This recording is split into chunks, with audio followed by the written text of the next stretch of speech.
तिकडे मीरा भाईंदरमध्ये शिंदे गटाचे मंत्री प्रताप सरनाईक यांनी भाजपच्या नरेंद्र मेहतांना अल्टिमेटम दिलाय। भाजपने मीरा भाईंदरचा निर्णय 24 तासात घ्यावा, अन्यथा आम्हाला काहीतरी भूमिका घ्यावी लागेल, असं प्रताप सरनाईक यांनी म्हटलंय। मीरा भाईंदरमध्ये भाजप आणि शिवसेना शिंदे गटाच्या युतीचं घोडं अडलंय। नरेंद्र मेहता यांनी माझा पहिला फोन उचलला नाही, असंही सरनाईक यांनी म्हटलंय। मीरा भाईंदरला भाजप मोठा भाऊ आहे, तर ठाण्यात आम्ही मोठा भाऊ आहोत, त्यामुळे जो ठाण्याला फॉर्म्युला ठरेल तोच मीरा भाईंदरला ठरायला हवा, असं मत सरनाईकांनी मांडलंय।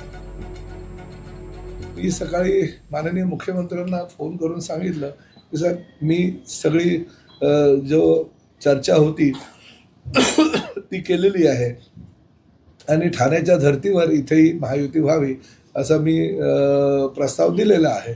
तर त्यांनी मला सांगितलं की ठीक आहे, मी सांगतो म्हणून। त्यामुळे मला असं वाटतं की त्यांचा जो काय निर्णय आहे तो निर्णय 24 तासामध्ये देणं अपेक्षित आहे।